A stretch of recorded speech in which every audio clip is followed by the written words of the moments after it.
नमस्कार साथियों, सभी का स्वागत है टारगेट सिलेक्शन पे। मेरा नाम है अभिषेक और मैं आपके लिए यहाँ पे पूरा का पूरा पेपर लेकर आ चुका हूँ। ये जो पेपर होने वाला है पूरा एसएससी जीडी का पेपर होने वाला है, ठीक है। वो भी सॉल्व पेपर ये जो है 2024 का ही पेपर है, तो ऐसा नहीं है कि आपको कोई भी पुराना पेपर यहाँ पे शो कर दिया गया है, ठीक है। तो जो भी क्वेश्चन आएंगे इससे रिलेटेड ही क्वेश्चन आएंगे, ठीक है ना। और इतना क्लियर करते हुए समझिएगा कि हर एक क्वेश्चन का जो पैटर्न है वो same as it is GD के जो एग्जाम में आता है, पूरा का पूरा पेपर ही आपके सामने वही दे दिया गया है, ठीक है। 1 मार्च 2024 की फर्स्ट शिफ्ट का ये पेपर है। खैर, अब यहाँ पर से अगर हम लोग बात करते हैं, ठीक है ना, तो यहाँ पर से समझते हुए चलो कि पहला आपके सामने यहाँ पर दे रखा है, क्या दे रखा है कि चपला जो होता है ये किसका पर्यायवाची है। एक चीज को बड़े ध्यान से समझना कि चपला जो आपका हो जाता है वो किसका पर्यायवाची होता है, ठीक है। तो चपला जो है वो आपका बिजली का पर्यायवाची बोला जाता है, ठीक है ना। किसका पर्यायवाची बोला जाता है, ठीक है। तो ये आपका बिजली का पर्यायवाची बोला जाता है। तो यहाँ पर समझते हुए चलेंगे कि बिजली का जो पर्यायवाची है वो यहाँ पर चपला है। इसके एक और पर्यायवाची हो जाता है, इसको आपका विद्युत भी बोलते हैं। ये तो सभी को पता होगा कि बिल्कुल सही बात है सर, इसको विद्युत भी बोला जाता है। इसके अलावा अगर हम लोग यहाँ पे बात करते हैं तो इसको आपका तड़ित भी बोला जाता है, ठीक है ना। क्या बोला जाता है, तड़ित भी आपका बोला जाता है, ठीक है। चलिए अगला क्वेश्चन देखिए कि शिव घोर तप करते हैं। जो शिव जो घोर तप कर रहे हैं ना, तो शिव को क्या बोला जाएगा, तो सभी को क्लियर होगा कि सर शिव को जो है तपस्वी बोला जाएगा, ठीक है। समझ गए कि नहीं समझ गए, बोलेंगे सर बिल्कुल यहाँ पर शिव को क्या बोला जाएगा, तपस्वी बोला जाएगा। अगला क्वेश्चन देखिए कि बिंद गया सो मोती, रह गया सो सीप।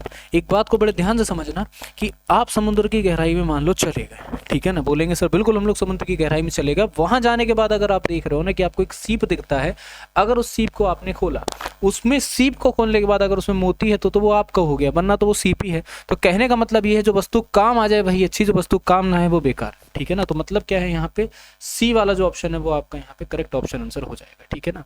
कौन सा ऑप्शन आंसर सही होगा, तो कहेंगे सर सी वाला जो ऑप्शन आंसर है वो आपका करेक्ट होगा। योगी महाराज ने मृत्यु को जीत लिया, मृत्युंजय, शक्तिशाली, अजर या फिर आपका अविनाशी, ठीक है। यहाँ पर देखो क्या लिखा हुआ है कि रेखांकित वाक्य के लिए एक सार्थक शब्द ज्ञात कीजिए कि योगी महाराज ने मृत्यु को जीत लिया है। तो क्या हो जाएंगे, मृत्युंजय हो जाएंगे, वो शक्तिशाली हो जाएंगे, अजर हो जाएंगे या फिर आपके अविनाशी हो जाएंगे। तो यहाँ पर समझिएगा कि जो मृत्यु को जीत लेता है, जिसको कहने से, जिसको पढ़ने से मृत्यु नहीं आती है, उसको आपका मृत्युंजय बोला जाता है, ठीक है। तो यहाँ पे क्या हो जाएगा, तो बोलेंगे सर यहाँ पर जो है पहला वाला जो ऑप्शन है वो आपका करेक्ट ऑप्शन आंसर होगा। शिव जी का एक मंत्र है जिसको महामृत्युंजय मंत्र भी बोला जाता है। जब उसको पढ़ा जाता है तो मृत्यु जो है वो समीप नहीं आती है। ठीक उसी तरीके से यहाँ पर भी डिस्कशन हो रहा है कि मृत्युंजय जो है वो यहाँ पर क्या होगा, हो जाएगा, जो मृत्यु को जीत लेता है उसको आपका क्या बोला जाता है, उसको आपका मृत्युंजय जो है बोला जाता है, ठीक है। क्लियर हो गया कि नहीं क्लियर हो गया। चलिए अगला क्वेश्चन देखिए। अगला क्वेश्चन आपको क्या दे रखा है, यहां पर दे रखा है कि विलोम शब्द आपको ज्ञात करना है। बैठिए आज हम मेजबान हैं, ठीक है। बैठिए आज हम मेजबान हैं। अब यहाँ पे आपको क्या बताना है कि विलोम शब्द आपको मेजबान का बताना है, ठीक है ना। क्या हो जाएगा, मेहमान होगा, ग्रामीण होगा, मंदबुद्धि होगा या फिर आपका शहरी होगा, ठीक है ना। अगर हम लोग यहाँ पे बात करते हैं तो इसका जो सही शब्द है, ठीक है ना, विलोम शब्द ज्ञात करेंगे तो मेजबान और यहाँ पर क्या हो जाएगा, मेहमान हो जाएगा, ठीक है ना। तो ए वाला ऑप्शन आंसर आपका करेक्ट होगा यहाँ पर, ठीक है। मुझे इक्षु डैश का रस पीना बहुत पसंद है, संतरा, कोकम, इख या फिर आपका सेब, ठीक है ना। चलिए जल्दी से बताइए। तो यहाँ पर समझो कि अगर हम लोग बात करते हैं तो यहाँ पर क्या हो रहा है, तो यहाँ पे जो बेसिकली हो रहा है, मुझे इक्षु, ठीक है ना, का रस पीना जो है बहुत ज्यादा पसंद है, ठीक है। अब देखो तद्भव रूप का सही विकल्प आपको बताना है। इक्षु के बारे में अगर बात करते हैं तो इसका तत्सम शब्द का रूप, जो इसका तद्भव रूप होता है वो आपका क्या होता है, ईक होता है, ठीक है ना। क्योंकि ये जो है वो आपका क्या हो जाता है, यहाँ पे तत्सम शब्द हो जाता है, ठीक है ना। कैसा शब्द हो जाता है, तत्सम हो जाता है। और इसका जो तद्भव होगा वो यहाँ पर क्या हो जाएगा, तो तद्भव जो है वो आपका इक हो जाएगा, ठीक है। तो ये वाला जो है वो आपका सी वाला ऑप्शन आंसर करेक्ट होगा। अगला देखेंगे क्या है कि राम के वियोग में सीता अत्यंत थी, क्या थी, आनंदित थी, हर्षित थी, दुखी थी या फिर आपकी संतुष्ट थी। सीधी सी बात है कि राम के वियोग के बाद सीता माता कैसी हो गई थी, सीता माता जो है बहुत ज्यादा दुखी हो गई थी, ठीक है। बहुत कॉमन सा सेंटेंस है। जिसकी आशा ना की गई हो उसको क्या बोलते हैं, अगोचर, अनिवर्चनीय, अल्पज्ञ या फिर आपका अप्रत्याशित, ठीक है। तो यहाँ पे बताना जिसकी आशा ना की गई हो उसको हम लोग क्या बोलते हैं, उसको हम लोग यहाँ पे अप्रत्याशित बोलते हैं, ठीक है ना। क्या बोला जाता है यहाँ पर, अप्रत्याशित जो है वो आपका बोला जाता है। घर का आपको क्या बताना है, पर्यायवाची बताना है। तो घर का पर्यायवाची क्या होगा, तो याद रखिएगा घर का पर्यायवाची जो है यहाँ पे सदन हो जाएगा। और भी पर्यायवाची होते हैं, निकेतन है, भवन है, आलय है, निवास है, सदन है, धाम है, ठीक है ना। इसके क्या हो जाते हैं, पर्यायवाची हो जाते हैं। तो यहाँ पर क्या हो जाएगा, सदन हो जाएगा। ठीक है, घाट घाट का पानी पीना, ठीक है ना, क्या हो जाएगा, घाट घाट का पानी पीना। इसका मतलब क्या होता है, तो यहाँ पे अगर बात करेंगे कि हर प्रकार का अनुभव होना। ठीक है, कहेंगे सर बिल्कुल ठीक है। अगला देखिए यहाँ पे कि तुम जबरदस्ती रुपए नहीं ले सकते। जबरदस्ती जबरदस्ती जबरदस्ती, इनमें से 4 ऑप्शन आपको दे रखे हैं, आपको बताना है कौन सा वाला सही ऑप्शन है। तो याद रखिएगा सी वाला जो आपको दे रखा है करेक्ट आपका ऑप्शन आंसर है।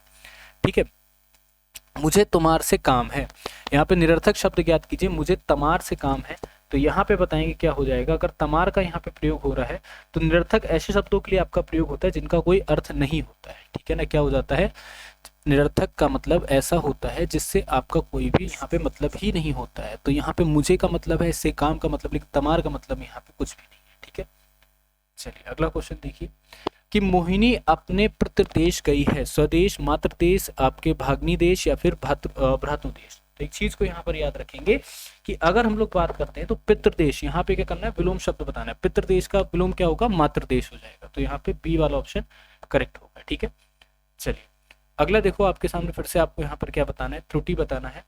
ठीक है, आपके सामने दे रखा है कि कोई त्रुटि है कि नहीं। अभ्यास के बिना जीवन में असफलता नहीं मिल सकती। जीवन में कोई त्रुटि नहीं है, असफलता नहीं मिल सकती है फिर अभ्यास के बिना। ठीक है, तो यहाँ पे बताओ आपका सही उत्तर क्या होगा। तो समझते हुए चलेंगे यहाँ पे कि अगर बेसिकली हम लोग देख सकते हैं तो असफलता नहीं मिल सकती। ठीक है ना, अगर यहाँ पे देखो असफलता नहीं मिल सकती तो अभ्यास के बिना जो है, ठीक है ना, जीवन में सफलता नहीं मिल सकती होता है, असफलता नहीं होता है ना। क्लियर हो गया। चलिए, असद अली खां का संबंध निम्नलिखित में से किस संगीत से है। ठीक है, अब यहाँ से जो है वो आपका जीके जीएस का सेशन जो है वो आपका स्टार्ट हो चुका है। सभी लोग ज्यादा से ज्यादा क्लास को शेयर करेंगे। ठीक है, चलो समझते हुए चलो।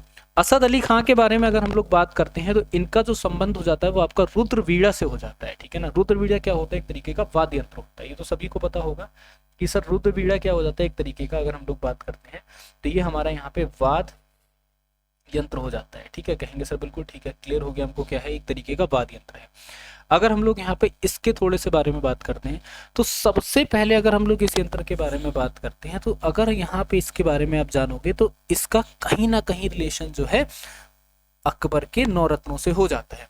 कैसे हो जाता है, ये वही यंत्र है, रुद्रवीणा वही यंत्र है जिसको बजाने में तानसेन ने कुशलता प्राप्त करी थी। ठीक है, समझना इस बात को। और अगर हम लोग यहाँ पे बात करते हैं, इसी यंत्र को बजाने के लिए तानसेन पुरस्कार जो है वो सम्मानित भी करा जाता है। तानसेन सम्मान जो है वो यहाँ पर निकाला गया है ना, कहेंगे सर बिल्कुल सही बात है। और यही तानसेन सम्मान जो है वो कहाँ से निकल के आया है, क्योंकि रुद्रवीणा बजाने में तानसेन ने अपने समय में कुशलता प्राप्त करी थी। और तानसेन कौन थे, तो ये सभी को पता होगा कि अकबर के 9 रत्नों में से एक थे तानसेन, है ना। क्लियर हो गया। जब यहां तक क्लियर आपको हो गया, देखो बातें कहां से कहां अटैच हो रही हैं। तो यहाँ पे असद अली खां का इससे क्या रिलेशन बनता है, तो असद अली खां को 2 बार आपका तानसेन सम्मान मिला है। एक बार तानसेन सम्मान जो है वो आपका 1994 में मिला था। ठीक है, और दूसरा तानसेन सम्मान जो है वो आपका 2008 में मिलता है। ये दो यहाँ पर क्या हो जाते हैं, पद्म भूषण आपके हो जाते हैं, जिनको यहाँ पे सम्मानित करा गया था। ठीक है, उसको तानसेन सम्मान भी बोलते हैं और एक तरीके का पद्म भूषण है। ठीक है, यहाँ पर ये भी याद रखिएगा। क्लियर हो गया सभी को। चलिए, आत्मदोषापूर्ण विरुद्ध मौलिक अधिकार यह सुनिश्चित करता है कि किसी भी व्यक्ति को न्यायालय में साक्ष्य देने के लिए बाध्य नहीं किया जा सकता है। किसी भी व्यक्ति को किसी दूसरे के खिलाफ गवाही देने के लिए बाध्य नहीं किया जा सकता है। किसी भी व्यक्ति को अपराध स्वीकार करने के लिए बाध्य नहीं किया जाता है, या फिर किसी भी व्यक्ति को अपने विरुद्ध गवाह बनने के लिए बाध्य नहीं किया जा सकता है। ठीक है, तो यहाँ पर समझो आत्मदोषारोपण के विरुद्ध मौलिक अधिकार क्या सुनिश्चित करेगा। चलिए देखो, होता है क्या है कि आत्म दोषारोपण के विरुद्ध अगर हम लोग मौलिक अधिकारों के बारे में बात करते हैं तो किसी व्यक्ति को अपने विरुद्ध गवाह बनाने के लिए बाध्य नहीं किया जा सकता। इस चीज को याद रखना। और ये कहाँ कहाँ लिखा हुआ है, तो ये आर्टिकल 20 में जो है वो आपका लिखा हुआ है। और इंडियन कॉन्स्टिट्यूशन में अगर बात करते हैं तो पार्ट 3 से आर्टिकल 12 से लेके आपके आर्टिकल 35 के बीच में इसका जो है वो यहाँ पे वर्णन भी करा गया है। ठीक है, और ये जो लिया गया है कहाँ से लिया गया है, ये आपका अमेरिका के संविधान से लिया गया है। ठीक है, इस चीज को भी आप लोग यहाँ पर याद रखिएगा कि ये जो आपका लिया गया है, ठीक है, ये जो मौलिक अधिकार लिया गया है कहाँ से लिया गया है, तो ये आपका अमेरिका के संविधान से इस मौलिक अधिकार को आपका लिया गया है। ठीक है, और किसमें है, तो पार्ट 3 में आपका इसका वर्णन मिलता है। और पार्ट 3 में भी अगर हम लोग यहाँ पे बात करते हैं तो कहाँ से कहाँ तक आपका वर्णन मिलता है, तो आपके आर्टिकल 12 से लेकर आपका आर्टिकल जो है 35 तक जो है इसका यहाँ पे वर्णन जो है वो देखने को मिलता है। ठीक। निम्नलिखित में से किसने राष्ट्रीय खेल 2023 में राजा भालिंदर सिंह ट्रॉफी जीती थी? हरियाणा, केरल, महाराष्ट्र या फिर आपका सर्विसेंस? ठीक है ना, चलिए जल्दी से बताइए।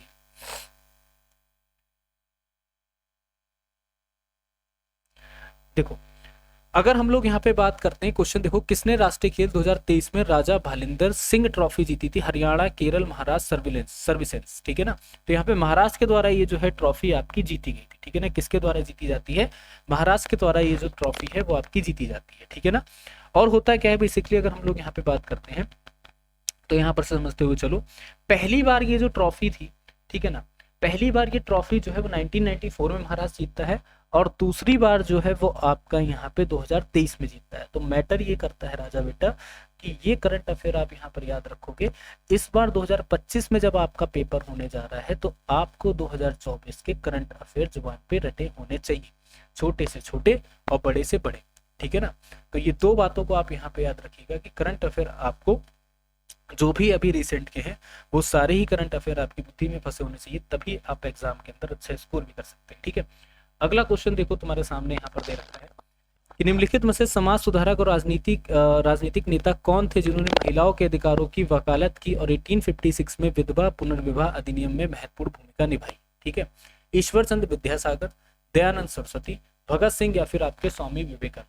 ठीक है ना, यहाँ पे आपको बताना है कौन हो जाएगा। तो यहाँ पर याद रखिएगा, ईश्वर चंद्र विद्यासागर समाज सुधारक और राजनीतिक थे जिन्होंने महिलाओं के अधिकारों की वकालत की, और 1856, ठीक है ना, विधवा पुनर्विवाह अधिनियम भी आपकी यहाँ पे सबसे महत्वपूर्ण भूमिका इन्हीं के द्वारा आपकी निभाई गई थी। ठीक है, थोड़ा सा इसके बारे में बात करते हैं कि विधवा पुनर्विवाह अधिनियम क्या है और कैसे क्या होता है। ठीक है, देखो यहाँ पर समझते हुए चलो, बेसिकली क्या है कि अगर हम लोग यहाँ पे बात करेंगे तो सबसे पहले यहाँ पर क्या होता है, ठीक है ना, इसका जो सबसे पहले पुनः जागरण होता है या फिर सबसे पहले इसकी जो स्टार्टिंग होती है वो कहाँ पर होती है, तो आप लोग यहाँ पर याद रखेंगे कि वेस्ट बंगाल के अंदर सबसे पहले जो है इसकी यहाँ पे स्टार्टिंग करी जाती है। ठीक है ना, कहाँ पे स्टार्टिंग होती है, तो सबसे पहले वेस्ट बंगाल में होती है।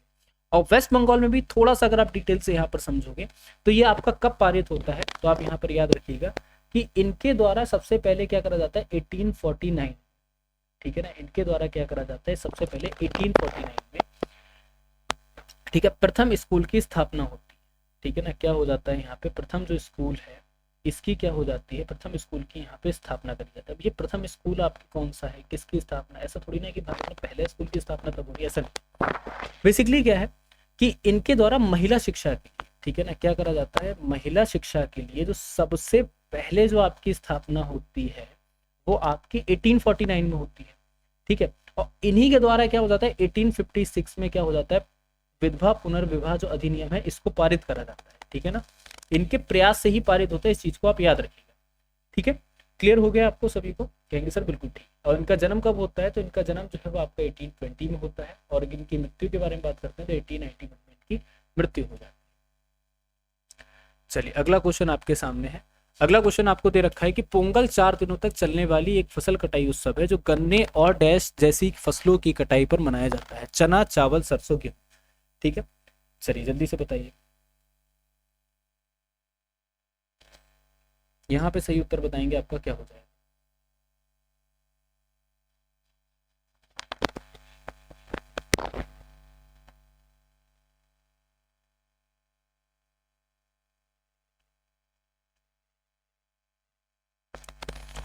चलो, पोंगल 4 दिनों तक चलने वाला एक आपका फसल कटाई उत्सव है जो गन्ने और डैश जैसी फसलों की कटाई पर मनाया जाता है। चना हो गया, चावल हो गया, सरसों हो गया, गेहूं हो गया। ठीक है, पोंगल के बारे में अगर हम लोग यहाँ पे बात करते हैं, जो कि आपका गन्ना और चावल की यहाँ पर क्या होता है कटाई पर मनाया जाता है। ठीक है, अब यहाँ पर समझो क्या होता है। बेसिकली अगर हम लोग यहाँ पे बात करते हैं, ये जो है यहाँ पर क्या हो जाता है, इसको मनाने में सबसे पहली चीज जो पारंपरिक रूप होता है उसमें यहाँ पे सूर्यदेव को और इंद्रदेव को, ठीक है, और जानवरों को यहाँ पर क्या करा जाता है, योगदान दिया जाता है। ठीक है ना, समझना यहाँ तक, उनको धन्यवाद करा जाता है। और पोंगल मनाया कहाँ पे जाता है, पोंगल जो है बेसिकली आपका तमिलनाडु। ठीक है, पहली चीज आप लोग यहाँ पर याद रखेंगे कि पहला कहाँ पर मनाया जाता है, तो पहला जो है वो आपका तमिलनाडु में मनाया जाता है। ठीक है, दूसरा ये वहाँ का जो दक्षिण, ठीक है ना, जो भी साउथ इंडिया का पार्ट है वहां पर जो है पोंगल आपका मनाया जाता है। ठीक है ना, क्या हो जाता है, साउथ इंडिया के पार्ट में जो है वो आपका पोंगल मनाया जाता है। ठीक है ना, और ये बेसिकली तमिल लोगों के द्वारा ही मनाया जाता है। ठीक है, आप ये भी याद रखिएगा, ये किनके द्वारा मनाया जाता है, तो ये आपका तमिल लोगों के द्वारा ही ये जो त्योहार है वो आपका मनाया जाता है, ठीक है ना। और आप ये भी समझते हुए चलो कि तमिल की अगर संख्या को देखते हैं तो श्रीलंका यहाँ पर क्या हो जाता है, श्रीलंका में बेसिकली त्योहार जो है बहुत ज्यादा मनाया जाता है, ठीक है ना। कहाँ पर, तो श्रीलंका में जो त्योहार है वो आपका बहुत ज्यादा मनाया जाता है। बेसिकली ये जो त्योहार है पूरा तमिल का ही त्योहार हो जाता है, ठीक है। प्रदर्शन कला आपके ओट्टम तुल्लल का संबंध किस राज्य से है, ठीक है। चलिए, केरल से है, झारखंड से है, बिहार से, या फिर आपका असम से है। इस क्वेश्चन में आगे बढ़ने से पहले एक चीज मैं आपको क्लियर कर देता हूँ, वो चीज बहुत ही ज्यादा इंपॉर्टेंट हो जाती है, समझिएगा। जैसा कि आपको पता है कि आपका जीडी का जो एग्जाम है वो आपका आ ही गया है, ठीक है ना। 4 या 5 फरवरी से जो एग्जाम है वो आपका स्टार्ट भी हो जाएगा। अब आपके लिए यहाँ पर से जरूरी क्या होता है, अगर आप PYQ का सॉल्यूशन निकालना चाहते हैं, PYQ का सॉल्यूशन अगर आप यहाँ पे क्लियर करना चाहते हैं, तो उसके लिए आप यहाँ पर क्या करेंगे, तो उसके लिए आप हमारे एप्लीकेशन को डाउनलोड कर लेंगे। एप्लीकेशन हमारा क्या हो जाता है, टारगेट सिलेक्शन हो जाता है, ठीक है ना। अगर उस एप्लीकेशन को आप यहाँ पे इंस्टॉल करते हैं, उसमें आपको ऑलमोस्ट जीडी के अभी तक जितने पेपर हुए हैं, वो भी रियल के रियल पेपर, आप उनको ऐसे सॉल्यूशन निकालोगे जिस तरीके का जीडी का आपका एग्जाम होगा, ठीक है ना। जैसा आपका जीडी का एग्जाम होगा, ठीक है, किस तरीके से आपकी टाइमिंग चलेगी, एक एक चीज उस पर आपको दिखेगी, आपको हूबहू ऐसा लगेगा जैसे आप एग्जाम ही दे रहे हो, ठीक है। आप यहाँ पर से इस चीज को क्लियर कर सकते हो। पहली चीज, वहां पर आपको उस चीज को परचेस करने से आपको सारे के सारे नोट्स भी मिल जाएंगे, ज्यादा कॉस्ट नहीं है। आप टारगेट सिलेक्शन एप्लीकेशन पर जाओगे, वहां पे जाके आप हमसे चीज को क्लियर कर सकते हो। बाकी आपको डिस्क्रिप्शन में जो है नंबर भी दे रखा है, आप जैसे ही उस पर लिंक पे क्लिक करोगे आप सीधे हमारे व्हाट्सएप पे पहुंच जाओगे। वहां पर भी अगर आपकी कोई क्वेरी है, कोई भी क्वेश्चन है, तब भी आप वहां पे भी हमसे क्वेरी क्वेश्चन कर सकते हो। आपके क्वेश्चन क्वेरी का समाधान जो है वो यहाँ पे कर दिया जाएगा, ठीक है। दोनों ही बातों को आप यहाँ पर याद रखिएगा। चलिए, उसके अलावा अगर आप हमसे नोट्स परचेज करना चाहते हो, तब भी आप हमको यहाँ पे व्हाट्सएप पे मैसेज जो है वो आप हमको कर सकते हैं, ठीक है। अगले क्वेश्चन पे बढ़ते हैं। अगला क्वेश्चन देखते हैं क्या है, ठीक है। प्रदर्शन कला ओट्टम थुल्लल का संबंध जो है किस राज्य से है, केरल से है, झारखंड से है, बिहार से है, या फिर आपका असम से है। एक चीज को समझो कि ओट्टम थुल्लम, ठीक है ना, ओट्टम थुल्लम का अगर संबंध हम लोग बात करते हैं तो इसका सीधा सीधा संबंध जो है वो यहाँ पर क्या हो जाता है, इसका संबंध केरल से हो जाता है। और ओट्टम थुल्लम का मतलब क्या है, ठीक है, कोई भी चीज है इसका मतलब भी तो होगा। तो ये एक तरीके से कथकली इसका मतलब हो जाता है, वो भी किसका कथकली, तो गरीब आदमी का कथकली को यहाँ पर क्या बोलते हैं, ओट्टम थुल्लम बोलते हैं, ठीक है ना। गरीब आदमी का, ठीक है ना, कथकली,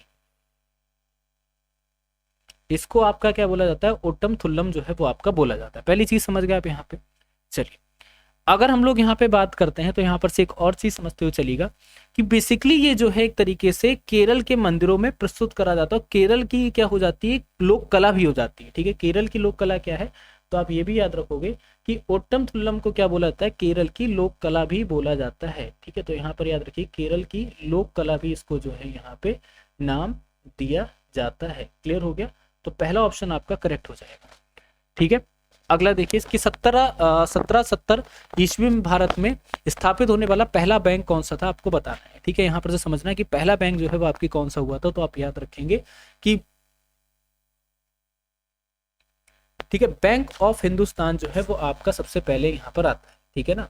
और अगर हम लोग यहाँ पे बात करेंगे तो यहाँ पे ए वाला ऑप्शन क्या हो जाएगा, आपका करेक्ट ऑप्शन आंसर हो जाएगा, ठीक है ना। भारत की वर्ष 2011 की जनगणना के अनुसार हिंदुओं की जनसंख्या वृद्धि दर कितनी थी, ठीक है।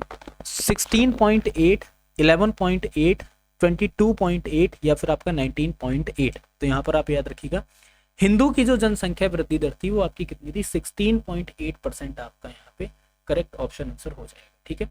निम्नलिखित में से कौन भारतीय वायुसेना की चिकित्सा शाखा से एक एयर मार्शल की सम्मानित रैंक प्राप्त करने वाली दूसरी महिला अधिकारी है, तो यहाँ पर याद रखिएगा एयर मार्शल साधना एस नायर जो है वो यहाँ पर क्या हो जाएंगे, इसका करेक्ट आपका ऑप्शन आंसर होगा, ठीक है। चलिए, न्यूलैंड्स का अष्टक सिद्धांत लॉ ऑफ ऑक्टेव्स केवल किस तत्व पर लागू होता है, CA, MG, K और Na, ठीक है। तो न्यूलैंड्स का अष्टक सिद्धांत जो है वो आपका क्या हो जाता है, कैल्शियम पर, ठीक है ना। CA यहाँ पर क्या हो जाएगा, कैल्शियम पर आपका क्या हो जाता है, पूरा का पूरा लागू होता है, ठीक है। क्लियर हो गया। और ये कब स्थापित होता है या फिर कब लागू होता है, तो 1865 में आपका ये जो है वो आपका लागू होता है, ठीक है ना। चलिए, है क्या सर ये, इसके बारे में तो हमें पता ही नहीं है ना।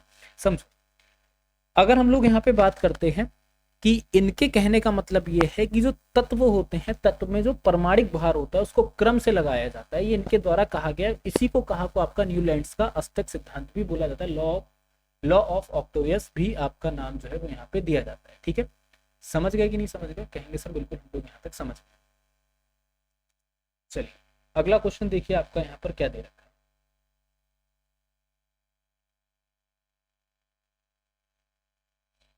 तीव्र औद्योगिकीकरण भारत की निम्नलिखित में से किस पंचवर्षीय योजना का मुख्य उद्देश्य था? तीसरी, दूसरी, चौथी या फिर आपकी पहली? ठीक है, चलिए जल्दी से बताइए। तीव्र औद्योगिकीकरण भारत की दूसरी पंचवर्षीय योजना का क्या था यहाँ पे मुख्य उद्देश्य था? तो यहाँ पर क्या हो जाएगा, बी वाला ये जो आपको दे रखा है ये आपका यहाँ पे करेक्ट ऑप्शन आंसर होगा। ठीक है, निम्नलिखित में से किस भारतीय राज्य ने वर्ष 2023 में LACCMI योजना की शुरुआत की है? गुजरात, उत्तराखंड, मध्य प्रदेश या फिर आपका उड़ीसा? ठीक है, चलिए जल्दी से बताएंगे कि निम्नलिखित में से किस भारतीय राज्य ने वर्ष 2023 में LACCMI योजना की शुरुआत आपकी की है? चलो अगर हम लोग यहाँ पे बात करते हैं तो LACCMI जो आपकी योजना है इसकी शुरुआत, इसका फुल फॉर्म क्या है कि लोकेशन एक्सेसिबल मल्टी मॉडल आपका इनिशिएटिव। ठीक है ना, क्या हो जाती है इसकी पूरी फुल फॉर्म हो जाती है, और किसके द्वारा? उड़ीसा के द्वारा जो है वो आपकी स्टार्ट करी गई। ठीक है, चलिए निम्नलिखित में से कौन जनवरी 2023 में नियुक्त किए गए उप राष्ट्रीय सुरक्षा सलाहकार हैं? अजित डोभाल, नेहचल संधू, राजीव गौबा या फिर पंकज कुमार सिंह? तो यहाँ पे बताना है कि निम्नलिखित में से कौन 2023 में नियुक्त किए गए उप राष्ट्रीय सुरक्षा के आपके सलाहकार हैं? तो आप याद रखिएगा कि पंकज कुमार जो है यहाँ पर, पंकज कुमार सिंह जो है वो करेक्ट ऑप्शन आंसर हो जाएंगे। ठीक है, चलिए कौन से? तो आप यहाँ पर ये भी याद रखिएगा BSF के। ठीक है, यहाँ पर ये भी आप याद रखेंगे किसके? तो ये आपके BSF के हो जाते हैं। ठीक है, BSF के महासचिव हैं। ठीक है, 29वें महासचिव। चलिए अगला देखिए, एशियाई खेल 2018 के उद्घाटन समारोह में ध्वजवाहक निम्नलिखित में से कौन थे? रानी रामपाल, नीरज चोपड़ा, दीपक कुमार या फिर आपके संजीव राजपूत? तो यहाँ पर याद रखिएगा नीरज चोपड़ा क्या हो जाते हैं यहाँ पे करेक्ट आपके ऑप्शन आंसर होंगे। चलिए अगला देखिए कि फ्री स्टाइल कुश्ती में निम्नलिखित में से किस स्थिति में एक पहलवान को 3 अंक प्रदान किए जाते हैं? अधिक ऊंचाई से थ्रो करने पर, दूसरी प्रतिद्वंदी का जमीन से संपर्क टूट जाना, या फिर आपका यहाँ पे प्रतिद्वंदी को जमीन पर दबा कर रखना, प्रतिद्वंदी को खतरे में डालना, या फिर प्रतिद्वंदी को तत्काल खतरे में लाना? तो यहाँ पर बताइए कि आपका जो सही उत्तर है वो आपका क्या हो जाएगा? तो याद रखेंगे प्रतिद्वंदी को तत्काल खतरे में लाना यहाँ पर क्या हो जाता है करेक्ट आपका ऑप्शन आंसर हो जाएगा। अगला देखिए, अब यहाँ पर से जो है वो आपका रीजनिंग का सेशन आ चुका है। रीजनिंग के सेशन में लोग यहाँ पर डिस्कशन करते हैं, फिर रीजनिंग सेशन में बात करते हैं। AQM DTP GWS और JZV और क्वेश्चन मार्क, आपको बताना है इनके बीच का रिलेशन। एक चीज को बड़े ध्यान से समझना है क्या इस चीज को, वो यहाँ पर देखो। ठीक है, अगर हम लोग यहाँ पे बात करते हैं तो यहाँ पे क्या रिलेशन हो रहा है, क्या रिलेशन नहीं हो रहा है? भाई A से QM हमने यहाँ पर लिख दिया, A से अगर D तक में हम लोग यहाँ पर देखेंगे तो कितना हो रहा है? प्लस का 3 ही तो हो रहा है। बोलेंगे सर बिल्कुल प्लस का 3 हो रहा है। D से G तक में देखेंगे तो कितना हो रहा है? प्लस का 3 हो रहा है। बोलेंगे सर बिल्कुल सही बात है, प्लस का 3 हो रहा है। G से J में भी क्या हो रहा है आपका? प्लस का 3 हो रहा है। तो यहाँ पर भी तो प्लस का 3 करेंगे। बोलेंगे सर बिल्कुल प्लस का 3 करेंगे। प्लस का 3 करने पर आपका M हो जाएगा, या तो ये वाला ऑप्शन आपका सही होगा या फिर ये वाला ऑप्शन सही होगा। ठीक है, अब देखो जरा, M से अगर P तक जा रहे हैं तब भी तो प्लस का 3 ही कर रहे हैं। बोलेंगे सर बिल्कुल सही बात है। P से S तक जा रहे हैं तब भी तो आपका प्लस का 3 कर रहे हैं। S से V तक जा रहे हैं तब भी आपका प्लस का 3 कर रहे हैं, तो V से भी प्लस का 3 ही तो करेंगे, और V से जब प्लस का 3 कर देंगे क्या हो जाएगा? Y। तो मतलब MCY जो है वो आपका यहाँ पे करेक्ट ऑप्शन आंसर हो जाएगा। ठीक, समझ गए कि नहीं समझ गए? बोलेंगे सर बिल्कुल हम लोग यहाँ तक समझ गए। अगला क्वेश्चन देखिए क्या है, अंग्रेजी शब्दकोश के हिसाब से इसको आपको यहाँ पे लगाना है। ठीक है, 5 ऑप्शन आपके सामने है, कंटेक्स्ट, कंटेंट, कंटेस्ट, कंटेंट या फिर आपको कॉन्टेप्ट। ठीक है, इन पांचों को यहाँ पे क्या करना है, जो हमारे इंग्लिश डिक्शनरी है उसके आधार पे यहाँ पे आपको लगाना है, और लगाकर बताएंगे कि जो हमारा सही उत्तर है वो आपका क्या होगा। एक चीज को बड़े ध्यान से याद रखो कि अगर हम यहाँ पे देख रहे हैं CONTE तो सभी में है। बोलेंगे सर बिल्कुल, फिर X है, फिर N है, फिर S है, फिर N है, M है, तो मतलब फिफ्थ वाला तो आपका पहले नंबर पर होगा। ये आप ऑप्शन से देखकर ही समझ जाओगे कि पहले फिफ्थ वाला आ जाएगा, जिसको हम लोग क्या करेंगे, कंटेम्प्ट जो है इसको हम लोग यहाँ पे लिखेंगे। ठीक है, और फिर जो है वो आपका फोर्थ वाला आ जाएगा, मतलब कंटेंट जो है वो आपका यहाँ पे फोर्थ नंबर पर हो जाएगा, और कंटेंट जो है, ठीक है ना, कंटेंट आपका यहाँ पर हो जाएगा। तो 5 4 2 मतलब बी ऑप्शन होगा या फिर आपका सी वाला होगा। ठीक है, थर्ड नंबर पर आपका क्या हो जाएगा, कंटेस्ट हो जाएगा, ठीक है ना, सॉरी हाँ, फोर्थ नंबर पर आपका जो है वो यहाँ पे कंटेस्ट हो जाएगा। कैसे कंटेस्ट होगा, देखो यहाँ पे एस आ रहा है, यहाँ पे एक्स आ रहा है, तो मतलब एस वाला आपका पहले आ जाएगा और वन वाला आपका लास्ट में होगा। तो यहाँ पे जो आपका सही उत्तर है वो आपका क्या बनेगा, बोलेंगे सर बी वाला जो है वो हमारा करेक्ट ऑप्शन आंसर हो जाएगा, ठीक है। कश्मीर का रिलेशन यहाँ पर किससे दे रखा है, तो कश्मीर का जो रिलेशन यहाँ पर दिया गया है वो क्या बोला जा रहा है, कश्मीर जो है पृथ्वी का स्वर्ग कहा जाता है, कुल्लू देवताओं की घाटी कहा जाता है। तो दार्जिलिंग यहाँ पर क्या होगा, ठीक है। तो यहाँ पर याद रखना है दार्जिलिंग जो है वो पहाड़ियों का शहर बोला जाता है। किसका शहर बोला जाता है, तो दार्जिलिंग जो है वो यहाँ पर पहाड़ियों का शहर जो है उसको बोलते हैं, ठीक है। अब प्रश्न चिन्ह आपको दे रखे हैं, पहले वाले चिन्ह में देखिए एरो जो है वो यहाँ पर नीचे है, ठीक है। फिर आपका एरो इस तरीके से होता है, 2 एरो हो जाते हैं, फिर ऊपर हो जाता है 3 एरो हो जाते हैं। तो इधर की तरफ आपका होगा ना, तो इधर की तरफ जब आपका होगा तो टोटल आपके कितने एरो हो जाएंगे, तो टोटल आपके 4 एरो हो जाएंगे। डी वाला जो है वो आपका करेक्ट ऑप्शन आंसर हो जाएगा। क्लियर, चलिए 84, 55, 86, 49, 90 क्वेश्चन मार्क के प्लेस पे बताओ कि हमारा जो सही उत्तर है वो क्या होगा। बहुत आसान है, 89, ठीक है ना, 84 से 55 तक जाओगे कितना माइनस हो रहा है, तो बोलोगे सर माइनस का 29 हो रहा है। 55 से 86 तक जाओगे कितना हो रहा है, प्लस का 31 हो रहा है। 86 से 49 तक अगर आप जाओगे तो कितना हो रहा है, माइनस का 37 हो रहा है, ठीक है ना, क्या हो रहा है, माइनस का 37 हो रहा है। और 49 से अगर 90 तक जाओगे तो क्या हो रहा है, प्लस का आपका 41 हो रहा है। तो 90 से आप क्या करोगे भाई, देखो अभाज्य संख्या आपकी 29 है, अभाज्य संख्या आपकी 31 है, अभाज्य संख्या आपकी 37 है, अभाज्य संख्या आपकी 41 है। इसके बाद आपकी अभाज्य संख्या कौन सी होनी चाहिए, क्या 13 हो सकती है, बोलेंगे नहीं सर, क्योंकि 29, 31, 37, 41 इसमें क्या हो रहा है, नंबर जो है वो आपके बढ़ रहे हैं, 13 तो नहीं हो सकता है। क्या 54 और 50 आपकी अभाज्य संख्या है, बोलेंगे सर नहीं है। तो बचा हुआ ऑप्शन कौन सा है, 47 जो है वो आपका सही उत्तर हो जाएगा, और यही आपका यहाँ पे करेक्ट ऑप्शन आंसर भी होगा, ठीक है। क्लियर हो गया कि नहीं क्लियर हो गया, जरा ये बताइए।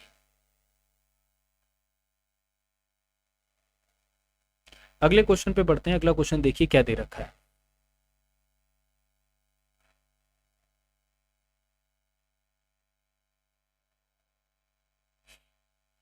फोर 483 498 क्वेश्चन मार्क 528 543 558, ठीक है। यहाँ पे बताइए कि आपका करेक्ट ऑप्शन आंसर है।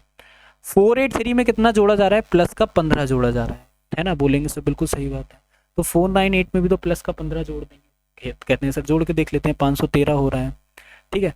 513 में प्लस का 15 कर रहे हैं तभी तो आपका 528 हो रहा है, 528 में प्लस का आपका 15 कर रहे हैं तभी तो 543 हो रहा है, 543 में भी प्लस का आपका 15 कर रहे हैं 558 हो रहा है। तो मतलब ये जो बी वाला ऑप्शन है करेक्ट आपका ऑप्शन आंसर हो जाएगा, ठीक है।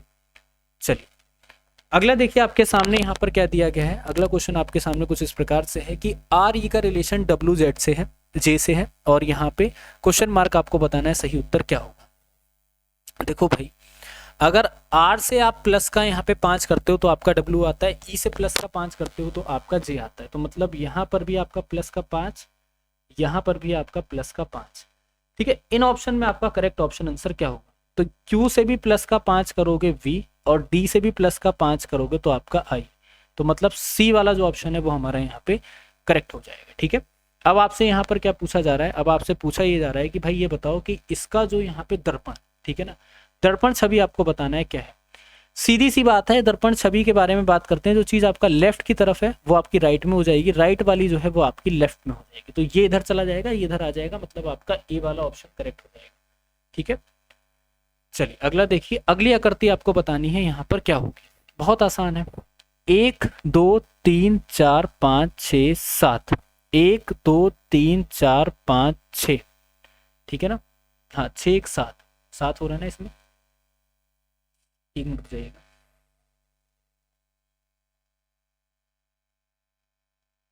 चलो कहीं पे मिस्टेक हो रही है थोड़ी सी, देखो 1 2 3 4 5 6 7 8, हाँ ठीक है, 1 2 3 4 5 6 7, 1 2 3 4 5 6, 1 2 3 4 5, तो इसके बाद 4 वाली आकृति आएगी, तो 1 2 3 4 5 ये नहीं हो सकती है, 1 2 3 4, तो मतलब बी वाला ऑप्शन आपका करेक्ट हो जाएगा, ठीक है। चलिए होटल्स का रिलेशन आपका INUDMR से है, इन्वेस्ट का रिलेशन आपका पूछा जा रहा है आपका किससे होगा, ठीक है।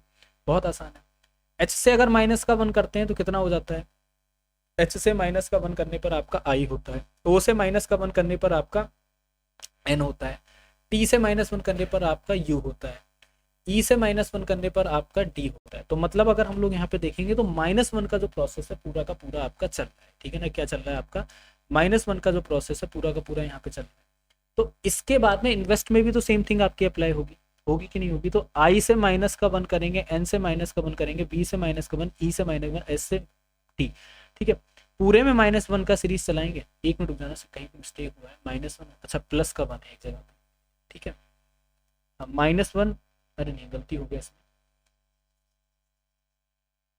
H से आपका प्लस का 1, O से माइनस का 1, T से प्लस का 1, -1 प्लस 1 -1, अच्छा ये वाला चल रहा है आपका -1 +1 -1 +1 -1, ठीक है। तो I से +1 कर देंगे, क्या हो जाएगा हमारा J, N से -1 करेंगे होगा M, V से अगर +1 करेंगे तो होगा W। तो यहाँ पर आपका क्या निकल के आ जाएगा? तो ऑप्शन ए वाला जो है वो हमारा करेक्ट ऑप्शन आंसर होगा, ठीक है।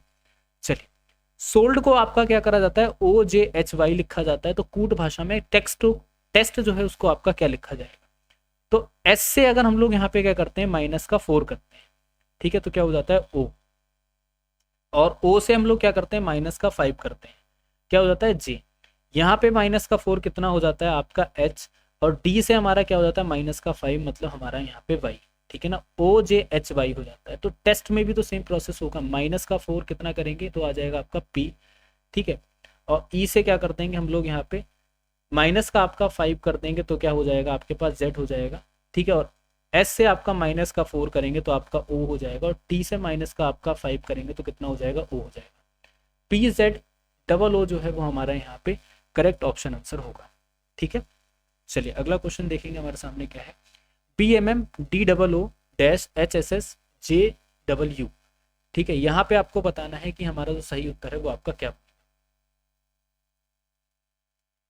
चलिए जल्दी से बताइए।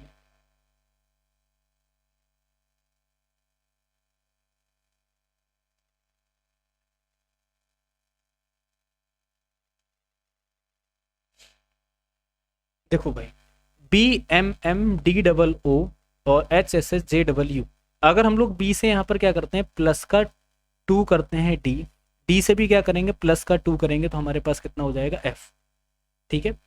M से हम लोग क्या करेंगे यहाँ पे प्लस का 2 तो हमारे पास होगा O, ठीक है ना। और O से भी हम लोग प्लस का जब 2 कर देंगे तो हमारे पास कितना हो जाएगा, Q हो जाएगा, ठीक है। और M से जब हम लोग प्लस का 2 करेंगे तो हमें मिलेगा कितना यहाँ पे O, और O से +2 करने पर आपका Q हो जाएगा। तो FQQ जो है वो हमारा करेक्ट ऑप्शन आंसर बनेगा, ठीक है। समझ गए कि नहीं समझ गए? कहेंगे सर बिल्कुल समझ गए। क्लियर हो गया यहाँ तक आप लोग को? चलिए अगला क्वेश्चन देखिए।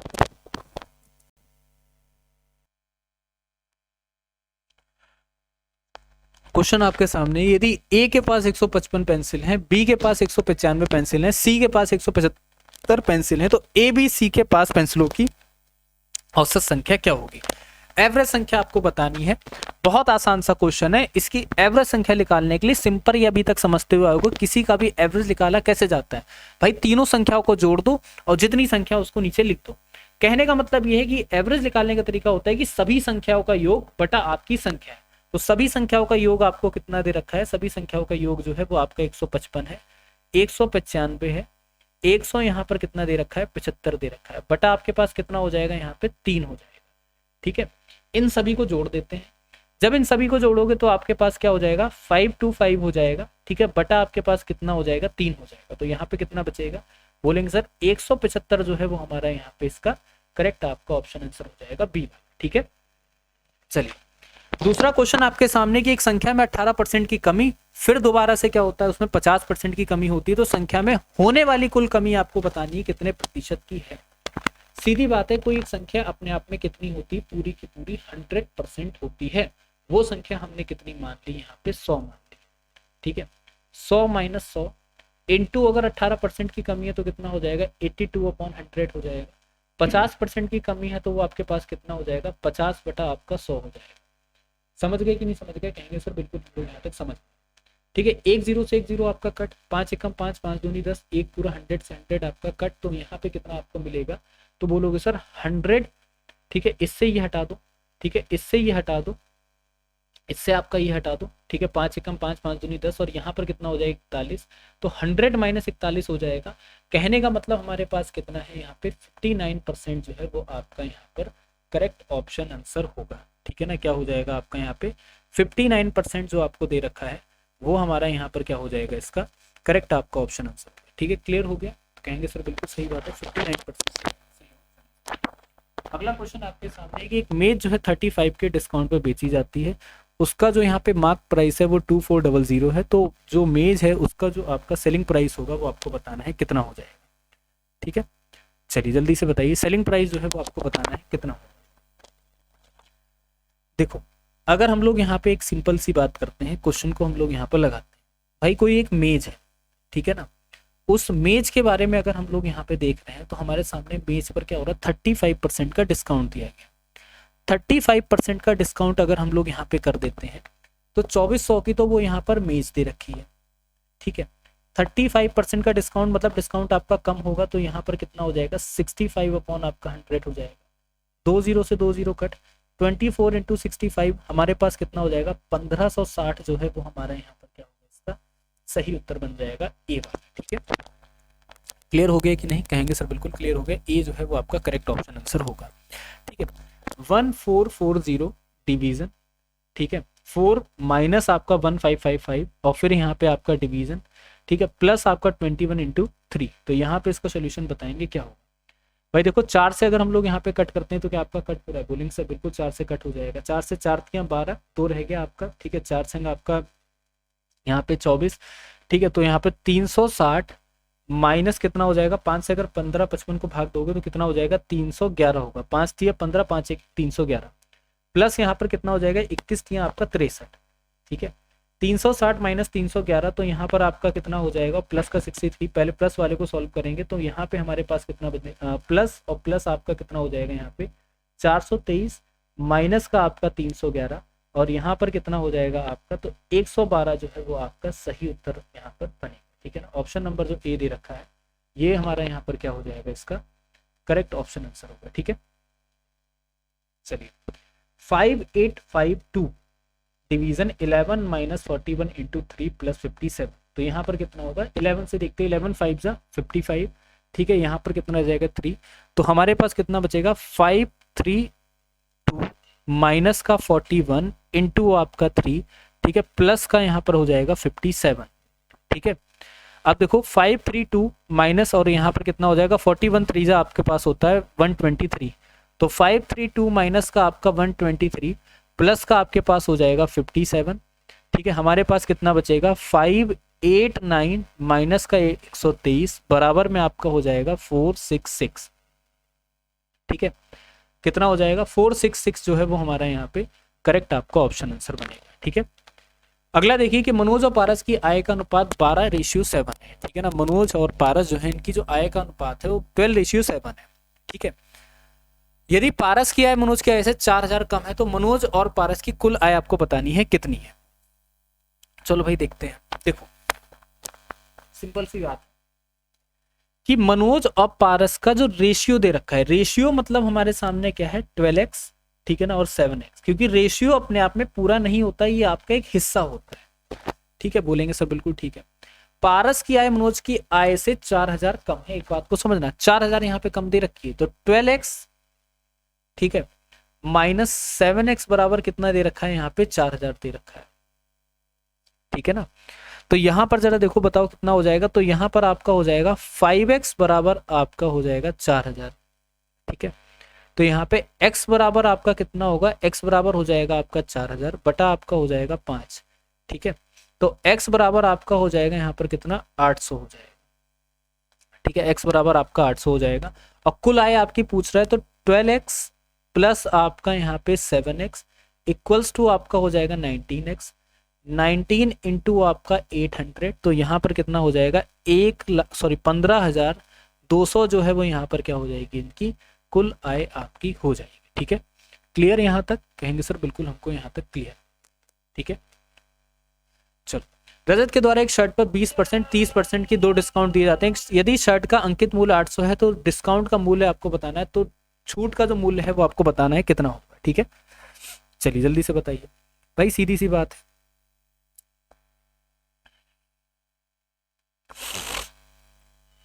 800 रुपए की शर्ट है, 2 डिस्काउंट अगर हमने दे दिया तो यहाँ पे क्या लिख दिया 80/100, और यहाँ पर क्या लिख देते हैं 70 आपका 100।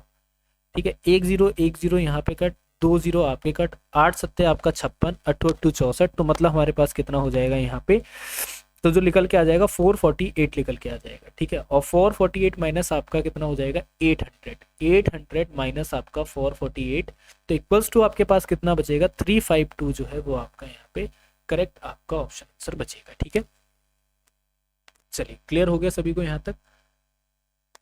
44 जारों का क्रय मूल्य 24 जारों के विक्रय मूल्य के बराबर है, इस लेन देन में कुल लाभ का परसेंटेज जो है वो आपको बताना है कितना है। ठीक है, इसका जो आंसर है वो आप लोग यहाँ पे कमेंट करेंगे कि सर ये हो जाएगा या फिर ये हो जाएगा। ठीक है ना, बाकी आपकी जो क्लासेस है रेगुलर बेस पे पेपर जो है वो हम यहाँ पे चलाते रहेंगे, और आशा ये करेंगे कि हर एक कॉन्सेप्ट आपको क्लियर होता रहे, और किसी भी तरह की आपकी कोई भी क्वेरी है, ठीक है, तो उस क्वेरी के लिए आप हमको यहाँ पे डायरेक्टली व्हाट्सएप पे मैसेज कर सकते हैं। व्हाट्सएप पे जो है वो हमारा डिस्क्रिप्शन में जो है वो आपको लिंक भी दे रखा है। ठीक है, उस लिंक पे आप जाओगे और डायरेक्टली जो है आप हमको यहाँ पे मैसेज कर दो। ठीक है, किसी भी तरह का कोई भी कंफ्यूजन होता है एग्जाम के पॉइंट ऑफ व्यू को लेकर। क्लियर हो गया सभी को? चलिए, बाकी आपसे मिलते हैं अगली क्लास में, तब तक के लिए सभी को जय Hind. Thank you for the class support. Radhe Radhe. ठीक है, जय श्री कृष्ण। बाकी सभी लोग ज़्यादा से ज़्यादा पढ़ाई पे यहाँ पर ध्यान दीजिए, क्योंकि एग्जाम जो है वो आपका नियर बाई है। ठीक है, थैंक यू।